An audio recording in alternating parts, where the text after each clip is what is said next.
Hi, everyone. People are maybe still showing up a little bit that are coming from my class. And we might have some people that come in a little bit later. I'm just going to ask everybody to keep their audio off unless we get to a point when you're asking a question. And that way we'll be able to follow Lina's camera, like as the main video feed. So I want to welcome everybody back to class, back to seniors, where the Art Stockings, this is our first Art Stockings of the year, and we are being joined by Lina Puerta, who is a New York-based artist who was raised in Colombia and lives and works in New York City, and has held multiple residencies and shown at a lot of venues, particularly to New York, and shown both nationally and internationally. Lina works in clay, resin, wood, foam, fabric, artificial plants, paper pulp, and handmade paper, which we'll get to see some of today, craft and recycled items. She's currently an artist in residence at the Sugar Hill Children's Museum of Art and Storytelling in Harlem. She has also been honored with the 2017 NIFA Fellowship in Craft and Sculpture, artist in residencies at the Joan Mitchell Center in New Orleans, the Don Yu Workshop Residency, the Joan Mitchell Painters and Sculptures Grant, and the Kohler Arts Industry Center in Wisconsin. And those are just a few of some of the programs that she's been involved with, and has an upcoming survey show that's going to be in New York in 2021. So we're very happy that you're here and welcome you. And I'll go ahead and turn it over to you. Thank you so much. Hello, everyone. It's quite an honor to be here. And let's see, I don't know, I'm sorry, okay, it takes me a little while to get the wheel going, but well, I am right now here in my temporary studio because I have, I'm currently a resident artist at Sugar Hill Children's Museum, as Alex said, but because of the pandemic, I have no access to it, and I basically worked from my very small studio apartment for 3 months. And this opportunity through an organization called Shoshama, that they take empty spaces around the city and make them available for exhibitions or for artist studios. So because museums have been closed and cultural institutions closed, so they had this idea of opening up their storefront spaces and activating the windows. Anyway, so I have a studio in a storefront space on 14th Street. It's super central, and it's really huge. So I like to say this because in New York, this is like a super luxury, you know. So you can see how huge it is. This is quite. I'll probably never ever have a studio this big in the city, unless I'm like super rich, which I'm not. And anyway, the cool part is that to this side, it's the street, 14th Street. So that part is really fun after not seeing people for 3 months other than my husband. It's nice to people watch. So, okay, I'm now back to work. So here I have some, in terms of the artwork, I have some of my, what I call botanical pieces, and I am a mixed media artist. And these are all created with artificial plants. And I started this series in 2010, and it's an ongoing series. And the way that they are displayed is they're meant to fit, they're meant to fit into the space as if they were growing naturally out of the space. So just to back out a little bit. So these works are inspired by weeds and how nature reclaims spaces. And it also is thinking about this relationship between the human-made and the natural world, and how we are constantly taking and taking away, and there is this tension of nature trying to go back and reclaim space in a very slow but resilient way. And with this work, I work with all artificial plants. So I'm going to show, maybe I'll show this. I have this other. So I work with all artificial plants, and I also use materials that have to do with body adornment. So you will see this is fur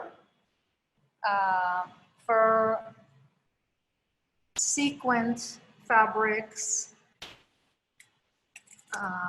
different trims, and all kinds of broken jewelry, all kinds of different, like I said, materials that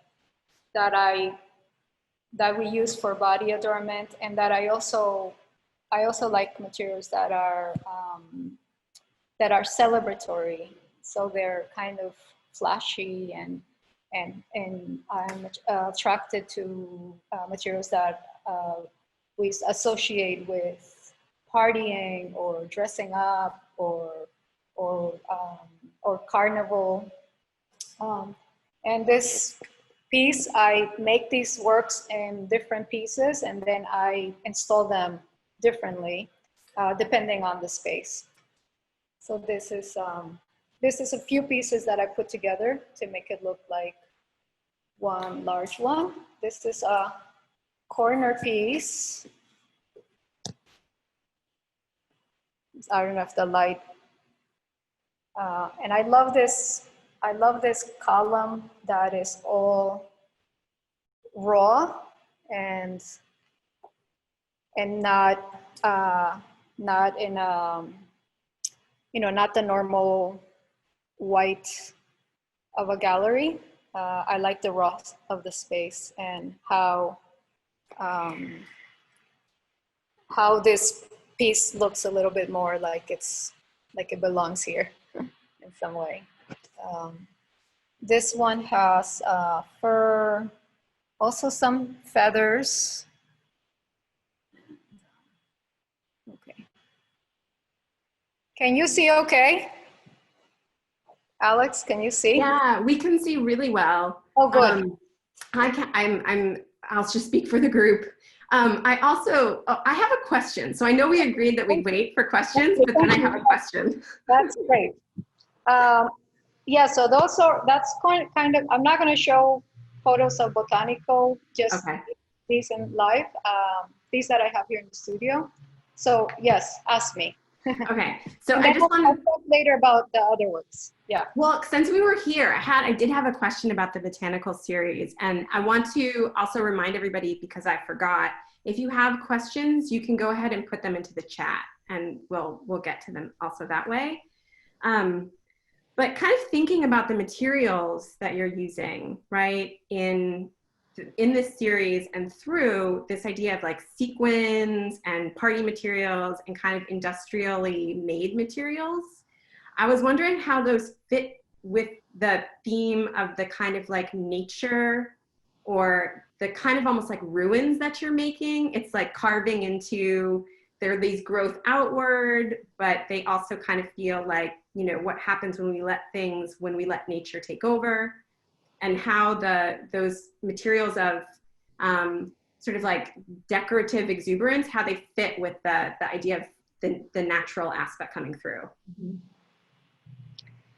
Well, on one hand, I think that I I grew up in Colombia in semi-tropical area, so meaning it's you know, since it's close to the equator, some areas are very hot, but I am in an area that is in the mountains, so it's kind of in the middle in terms of the altitude. It's not super high or super low, so it's semi-tropical in the sense that it's not, it's kind of like spring.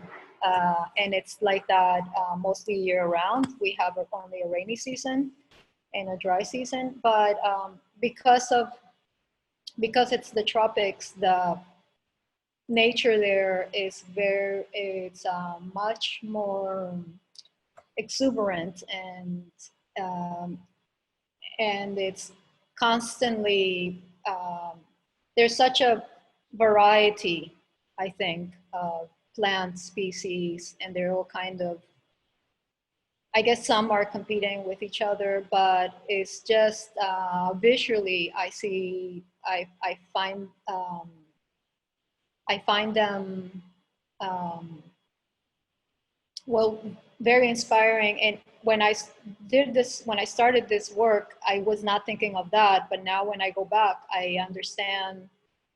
I feel that unconsciously that came through, and anyway, to your point, to me, the nature is very, it's full of color and celebratory, and I mean, it's not that it's like full with flowers, but it still is, I find it very like joyful, and I think it's sort of thinking about how we express our joy through our bodies by adorning, by using adornments, and how this is also manifested in nature all around us, you know. So it's thinking about that. And also, I mean, my process is in great part intuitive. So I did not get, I think about that, these thoughts came more after, but my process, I basically put materials together and see what happens. I'm just kind of trying to understand the conversation between materials and see where it takes me. And so I just started with the artificial plants, and I've always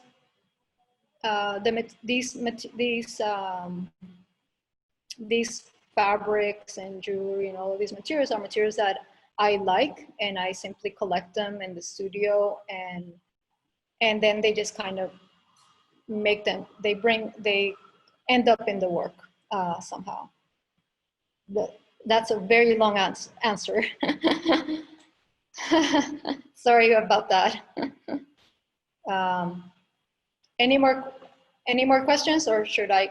I have one question in the chat, yeah, if you don't mind, and then sure. Before you go back, yeah, just because it has to do with this.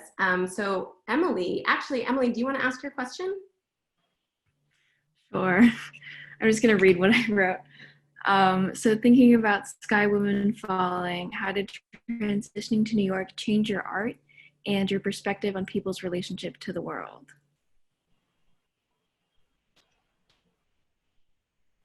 Well, I read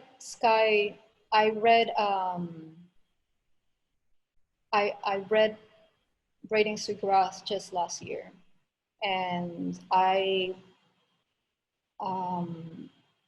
have always been attracted to indigenous cultures in general, but I am not.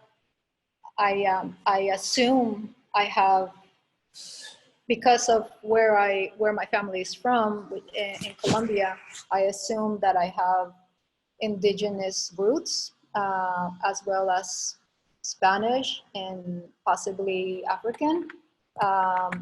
But I did not grow up in the indigenous in indigenous culture. And that, I think that is a bit upsetting because I feel that it's a rich culture that through colonialism kind of took that away because you know, just like what happened here, where language was repressed and and culture, and all of our indigenous culture was repressed, and even so I basically grew up with a Catholic colonialist culture, which is what we still have at this time. And I think, I mean, what I think now is that our ancestors are in us, are part of us, and I feel that through I can connect to my ancestors and connecting with my ancestors either through intuition or through art or many other forms. I'm getting lost, sorry. So I've always been curious about indigenous cultures in Latin America in general. In Colombia, where I grew up, you couldn't see, I thought indigenous people were like gone because I did not grow up seeing any indigenous people around, even though we all are descendants of indigenous. So in Colombia, it's not like in Mexico or Peru or Guatemala, where it's the indigenous culture is very present. Where I grew up, the indigenous culture do exist, but they were more in remote areas. Now, because of the displacement, you do see indigenous people around. But anyway, so I think I have always, I think that indigenous question or interest has always been there, but I cannot claim it. I am trying to reclaim it, but in my own way without having appropriation. I hope that another very long answer. Thank you. Mm-hmm. Yeah. We love long answers. We do. Okay, good. The best kind, the most involved kind. So I'm actually, if you want to kind of go back into just kind of like talking us through, we'll hold on to some of the questions in the chat and come back to them. Okay. So so through my practice, I have developed different series of works, and one is the botanical that I showed you, and I have other works associated with the botanical series, which are more they're sculptural, but they're not installed on walls. And in 2015, 15, through a residency with a papermaking studio called Dieudonné, I came across this medium of papermaking, and it had, I'm sorry, the fire truck. So, New York City. Yeah. So through this residency with Dieudonné, I developed a series of works where I make, when I pull a sheet of paper, I embed different materials into them, and I use a technique called a blowout technique, where you basically sculpt the surface of the paper while it's still wet. And when you sculpt it, it will really reveal the materials that are under. And this is a process that I really fell in love with, and I have continued to work in this medium in the last I think it was 2016 that it was the residency, sorry. So in the last 4 years, I have continued to work in paper. And so I wanted to talk about that. Here I have one kind of large piece that that is made out of 8 panels, and can you see? Yes. 8 panels, and all of this is paper. So everything that that looks like I painted, it's all done. It's all paper pulp, paint pulp.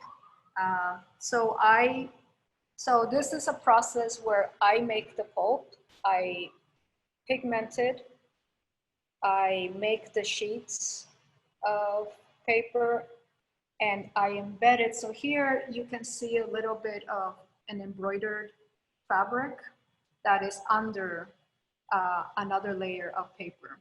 All of this was painted using stencils, and some of the parts that, so you can see here some, also like a piece of fabric.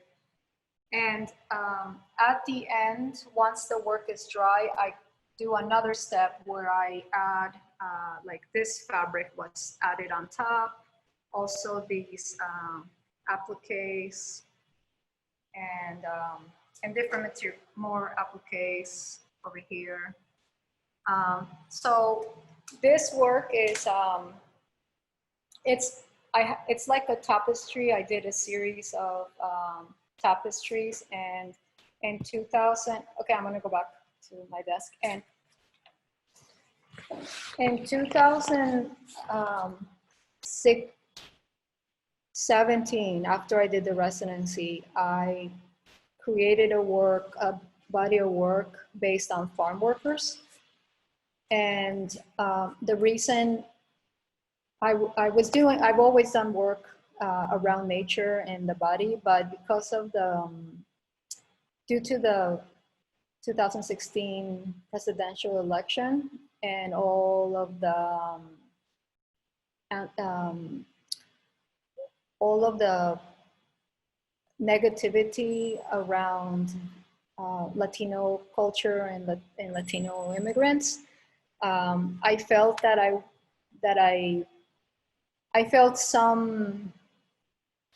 I should do something associated with Latino culture. And maybe I'll move now to, maybe I'll move now to share the screen. Is that okay? Okay. And okay. So, okay, 1 second. I was actually not going to share that, but 1 sec.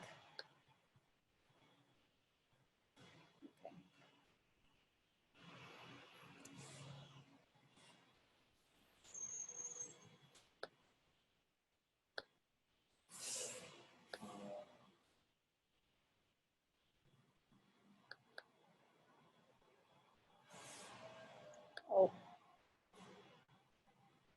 sorry. This is first time I share screen, so. Oh, yeah. Let me know if you need any copying through. It's telling me to, oh, okay.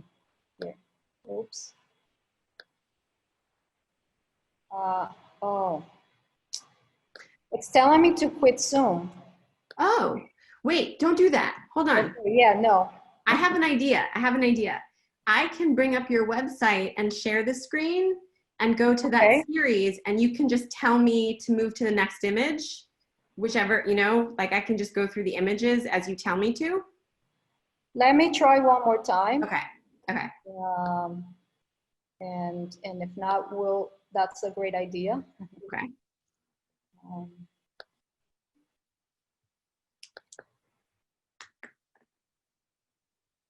How about there? Can you see? Perfect. Oh, great. Okay. Sorry about that.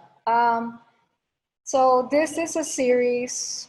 Okay, so because of the presidential election, I wanted to do work that had to do with Latino culture, but I had no idea like how, because it didn't feel natural to suddenly do something very different. But I somehow, when you ask for things, they kind of sometimes come. And this organization asked me to, called Southern Foodways Alliance, asked me for a proposal for doing a series of work that had to do with Latino culture and food. And so I created this proposal and I got it. So they sponsored it. They paid for the making of it, which was great. And so I was able to create these large tapestries in paper. And each of these works are around one specific crop of the United States. And so this, I researched online. I did not go out to any farm.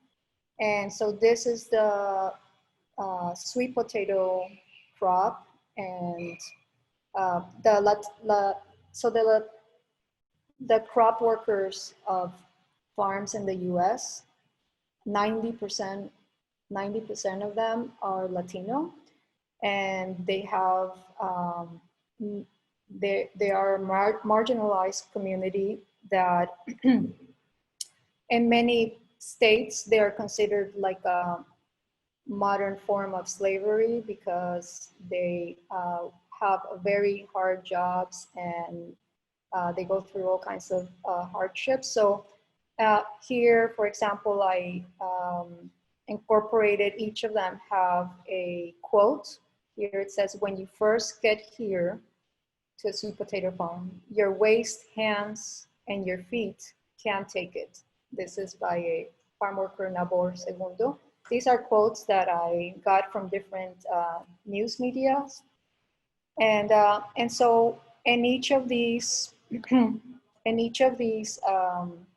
works, I not only incorporated the Latino is the central figure, but also I incorporated I want to go to the next one. I incorporated the plant. So this is the tomato crop picker. So here are the leaves of the tomato, the fruit, or which are the tomatoes, the flower, and also the pollinators. So some insects, birds, and I like this idea. So I'm gonna take a little sip of water.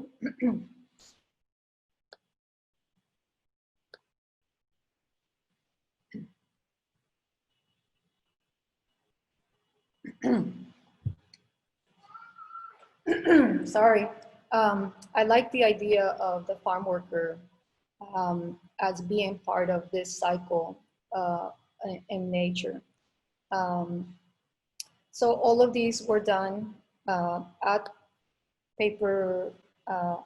the paper studio in Dieudonné, and I incorporate here. Sometimes I incorporate things like, these are all sequin fabrics behind the green paper, but these right here are crocheted squares that my mom that passed away crocheted.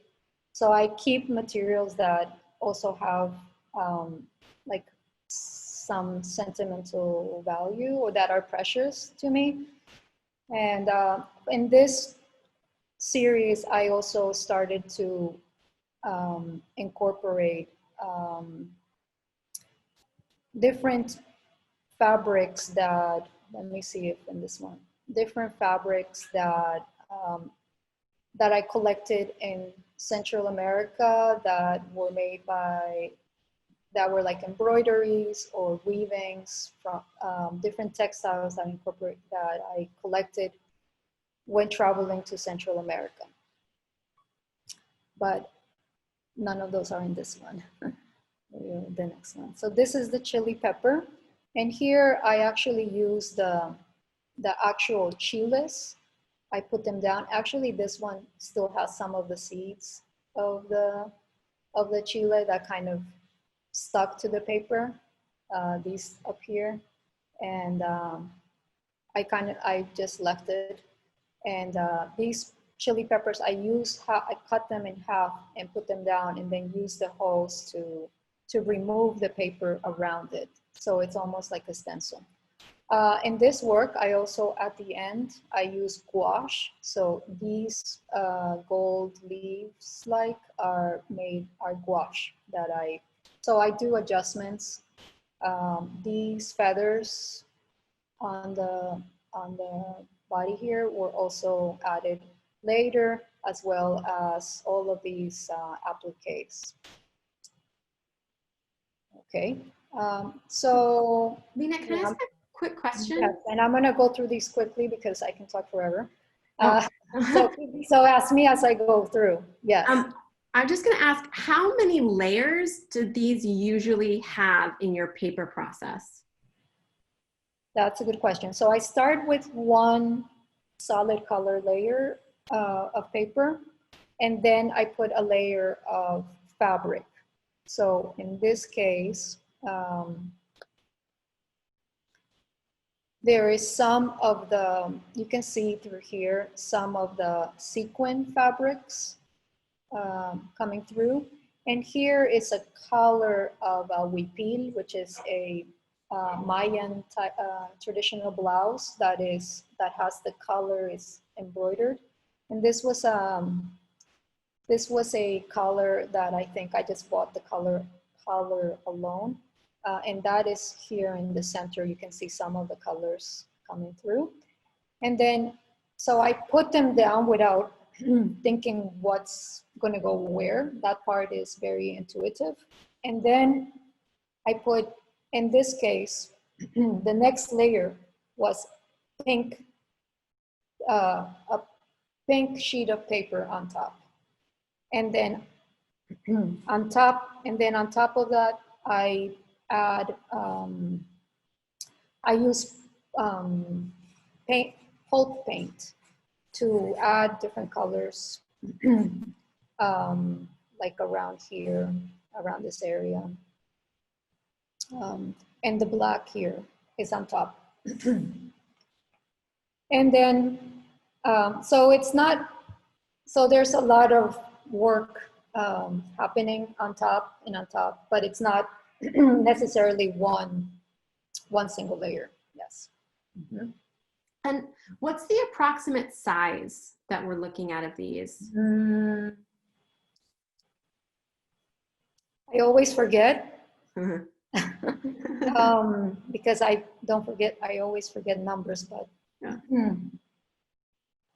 They're like, if I extend my arms, it's about that big, that wide. Yeah. This one, yeah. So I don't know, that's like 50 something. I can look it up. This is another one. And this is the first time I include text in my work. And also this was the first time ever including figures, which was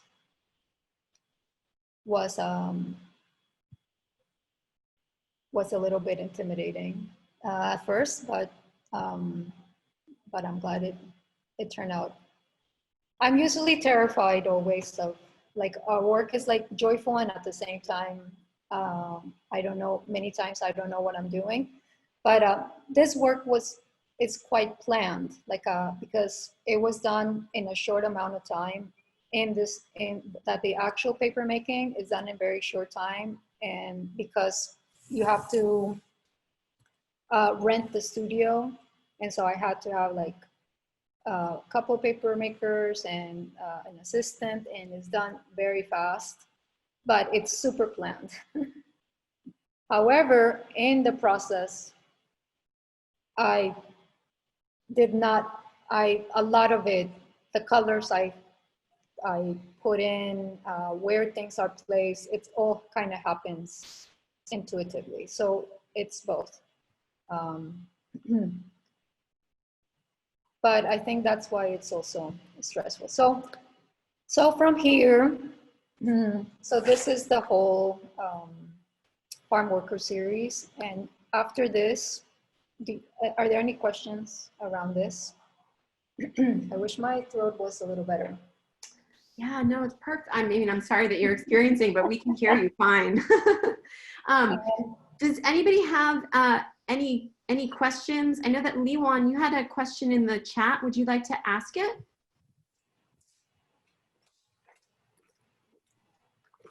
Yeah, so when I was reading Sweetgrass, I was really interested in the idea that the sweetgrass is both a spiritual and material item. And I was wondering if you considered your art spiritual and as well as material, and if so, how do you imbue spirituality into your work? Is it inherently spiritual, and like, or what does that mean to you? That's a great question. I think my work has always been spiritual, and but I feel that it has been spiritual and intuitive, and those two words were like no-nos in the art world, which is interesting. Those were not respected. It was not respected to say that, and maybe it still isn't in some academic circles, especially. So perhaps I did not talk about it, but for me, it has always been, and maybe not. And it has been because I feel that I am interested in seeing work, and not. And what I have said is I'm interested in seeing nature and the body, which is both. We are nature, which is both the same, right? As in non-scientific ways. And I love science, but science has a very cold way of looking at things. So in that sense, yes, it has been spiritual. I call it magical. You know, magical is more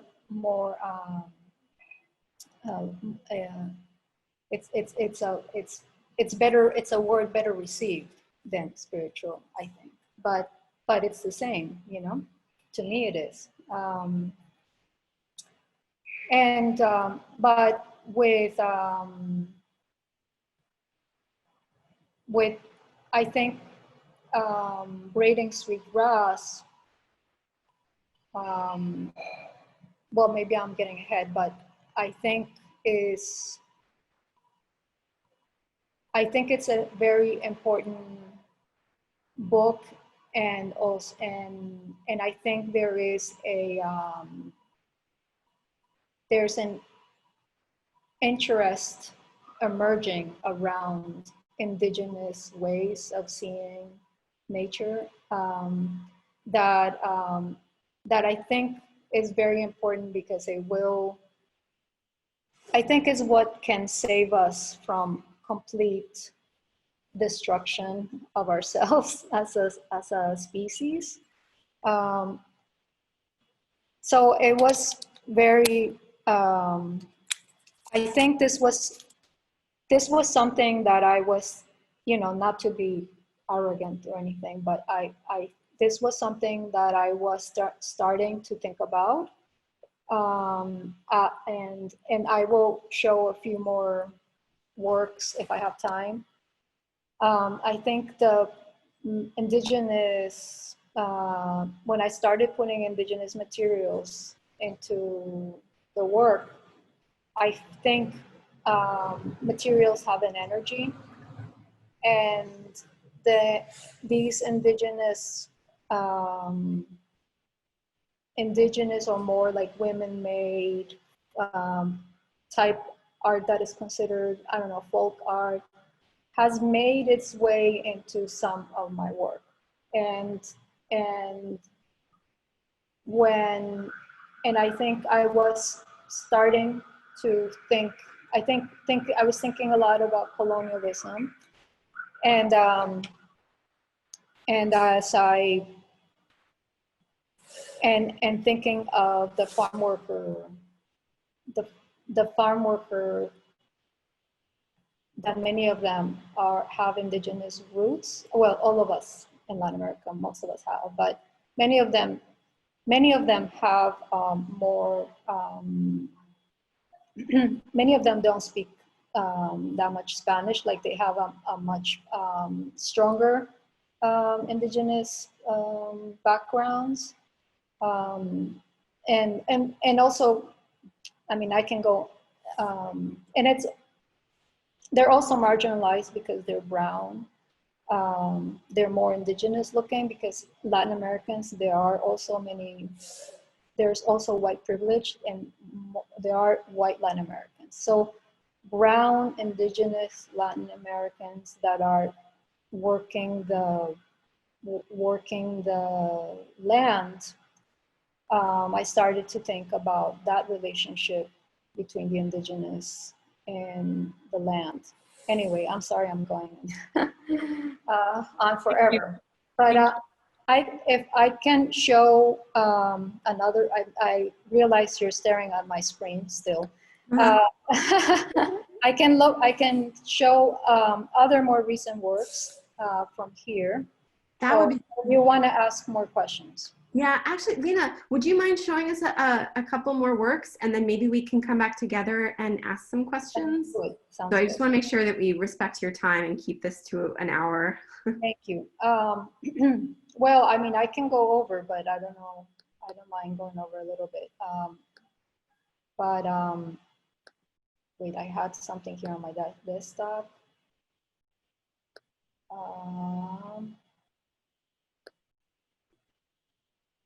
So let me see.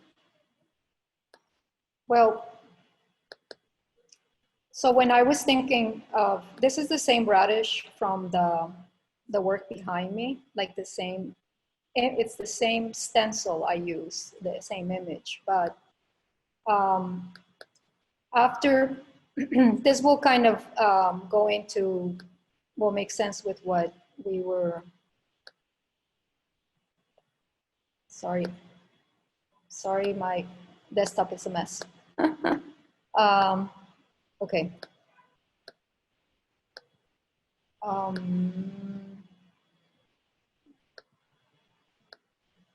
I had something here on my desktop that I can't find. Okay. I know what I'll do. I can just show, maybe it's in here. No, it's not in here. I had prepared a full folder and now I don't know where I put it. Okay. Well, basically, after the farm worker series, I was thinking about, I read this article from the New York Times in 2016 that an area in Willard, Ohio, that is an agricultural hub, that they normally every year they would welcome immigrants to that area to tend to the crops. So this area in Willard, Ohio, they cultivate, they have crops of radishes, celery, lettuces, peppers, and basically everything that goes, many of our salad produce that is distributed to the Northeast comes from this area in Ohio. And so for decades, they would hold a festival to welcome the immigrant workers every spring. And in 2016, because of the anti-immigrant sentiment, they canceled the festival. So I decided, so I created this work that was based on this, but instead of having the farm workers be the central figure in the work, I am putting the plants. They are the center. And I decided that because there was no festival, I thought about the relationship with between the plants and the person and the people that tend to them. And so I dressed up the plants in a carnival, in party attire. So this is called radish cheer. And in this, there's some hands in here. This is like one hand.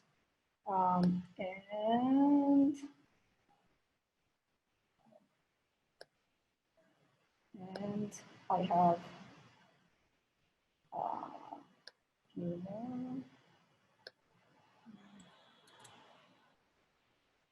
and this is cabbage fiesta,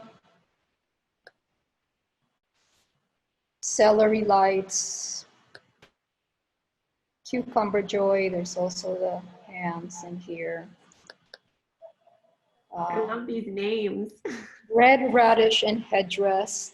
So I was also thinking that the plants and the crops are also oppressed as the people that tend to them, because they are under a colonial system where these plants are simply are reproduced over and over just to create profit.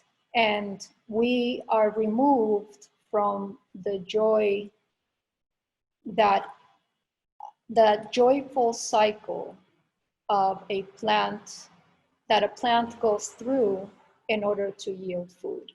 So we are removed from when it flowers, a beautiful flower opens up, and then a butterfly or a bee comes and rubs either takes its pollen or rubs its wings in this flower. And then where that flower was, right there, there's a strawberry, or there's a cucumber. And to think that also the person that waters that plant or takes away a few dead leaves, or that tends to it with care and love and joy, we are part of that cycle. And that is similar to what Robin says in her book, or very much in Tune, I think. And so this work is about that, and also the other work that I'm only going to show a couple of these because I know we're out of time. This is from the Kinship series, and these are smaller, and it's thinking of so this is the strawberry leaf and I. So it's that relationship and how we also are, we are nature, but there's this kinship with the botanical world, with the natural world, that through Western science, we have been removed from and seen as we are superior to all these other species when we are directly related to them. And so that's why I thought this, I'm going to stop sharing screen. And oh, I don't know if you wanted to see more. Is that oh yeah, I think that's the time. So looking for a long time. Such beautiful work. thank you, thank you. I'm going to, for the class, if it's okay, we've got some questions that came up and some of them are sort of similar. So I'm going to kind of like combine them. And then if anybody feels like their question was sort of outside of that, you can just kind of chime in after Lina's answered towards these.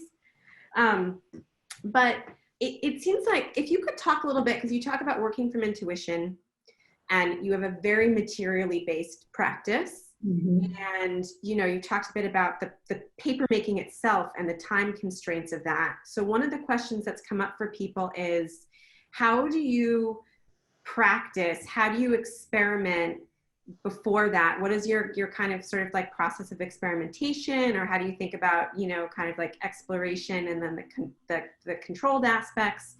What's the balance, I guess, maybe as you practice towards making these? That's a great question. I think experimenting is absolutely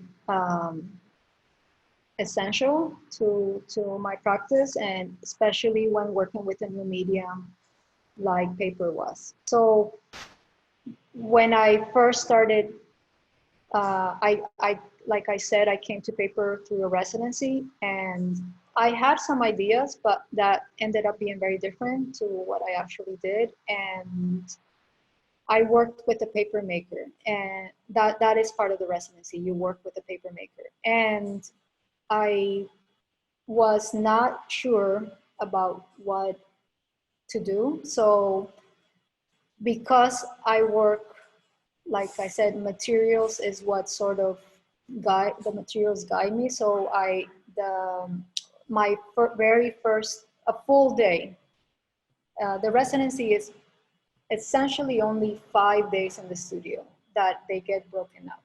So it's very time limited, as you said. And I spent one day simply experimenting, where I brought in all kinds of materials and just tried things and tried different techniques. And it was wonderful. I mean, that doesn't happen. I mean, that's hard to do in one day, to figure out something in one day. But because I have a paper maker that really knows the material well, I would bounce off ideas with her, and I would say like, oh, what if I put fur on this? Will it stick? Can I throw paper on top of the fur? And she'll be like, no, let's do it this way because, or she will say, I don't know, let's try it, So that kind of helped to really take advantage of just that one day of exploration. And it was super helpful. And after that, I kind of understood like what I could do and what excited me. Is what I decided to go with. Yeah. And in terms of concept, I had been working, I mean, before this is another, I think on my website, I have like the first series in 2016 that I did in 2016 that are also tapestries. In terms of the concept, I just continued with what I had been working on before, which was like, I was looking at floors and different patterns in the home. So I just kind of continued with that. Thank you. And so this is also kind of like a patching together of some questions that I think feel related. So you're doing a residency currently at the Sugar Hill Children's Museum. And so there's a sort of a question about how has the audience, right, of this museum and sort of like the idea that kids are going to be taking this in, does that change, or has it had any influence maybe a little bit on your practice or materials? And I think that maybe this also kind of comes with this question of, for you working on issues that are about climate, right? And food justice and climate justice. Do you find that the work helps you, kind of in some ways find hope or kind of like find inspiration in what feels somewhat like a very challenging time. Yeah. So I guess maybe having that audience of children, I felt like maybe those kind of come together, but feel free to answer them separately. I don't think it changed. I don't think the experience at the Children's Museum, I think working with children definitely is enriching, because especially these are very young children, and so their vision of and of the world and in terms of art making, it's very comes from a very pure place that I think I very much appreciate, and I feel that is very nurturing to me as an artist. In terms of working with difficult, with subjects that might not be, that are difficult, I don't necessarily have to talk about that with the children. I think what I do with the children is I try to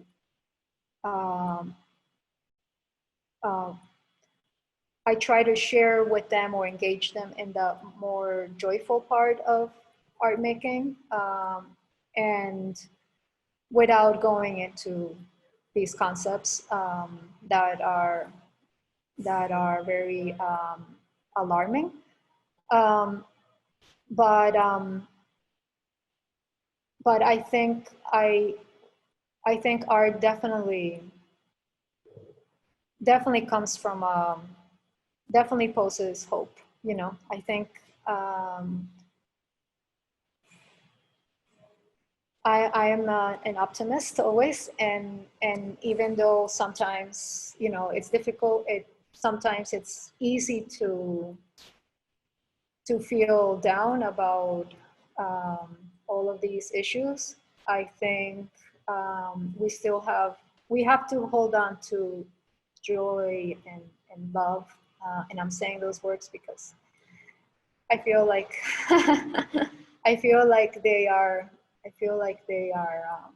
it's important to say them more. And so I think as we hold on to that, we create hope, you know. And in my case, I mean, the reason I love art making is because I get to work with materials that I absolutely love. They're materials that that I've been holding on for a long time, or materials that I came across that I just could not, that I was extremely attracted to. And those materials, as artists, we transform them and bring meaning to them, you know. Well, I feel like that's how I see it. And right behind me is the brand new work that I've been doing at Sugar Hill, and here, that is fabric. It's fabric. So I've been embroidering and sewing, which takes forever. But anyway, I know you have to go, but this is an inkjet print of it's an inkjet print of one of those nets that you get food in, like lemons or onions. I collect those and put them in the work, but I took a photo of one and made this inkjet print on silk. Whoa. And then I have lace behind it. This is lace. And I also embroidered and added some shells and beads from necklaces that I collected while I was in the Caribbean and in South America. So that's the very end. The image I embroidered is an image of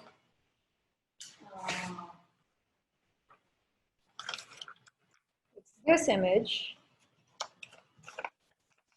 which is an image that is regularly woven in like belts and different clothing in one of the indigenous groups of Colombia. And it's called La Chagra, which means their vegetable garden. Mm-hmm. So it's just trying to bring forward these indigenous concepts. So I got sidetracked, but just wanted to say that last thing, and that's it. I'm all. Any questions you have? So we have, I'm going to ask just one last question that I think was in these, and then we actually have to get back to class. I'm sorry. But this is more important, so I want to thank you. Question thank you. that I think is all really relevant, especially to the artists that are in the class, and that comes with about taking risks. And you said earlier that you kind of sometimes go in and don't know exactly what you're doing. Do you find it hard to take risks, or is it something that like you've been doing this for a while and it gets easier, or do you how do you think about taking risks? What does it mean to you, I guess? It's hard. It's always hard. It's hard and it's terrifying. But you have to keep pushing and pushing and pushing, and like this, especially with brand new work, like with paper, I kind of have a system already, so I can go and do, but like something that is a completely new medium that I like jumping into, but it terrifies me too. With this piece, that is the first of a series, I embroidered it several times. I took many days where I embroidered and I didn't like it, so I had to undo. Did another thing, I didn't like it, undo. And it killed me. Like it was many days that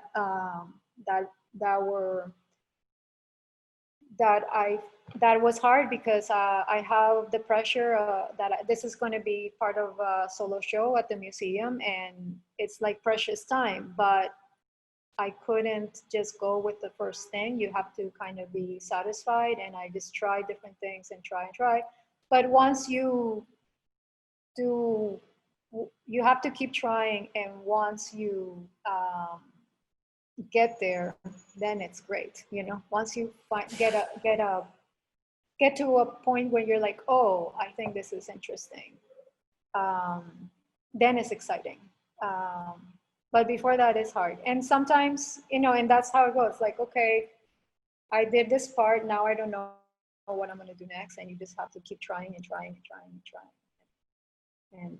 And yes, it's never, I think it's never easy, but I think it's important to keep taking those risks as an artist, because it's easy to just keep doing.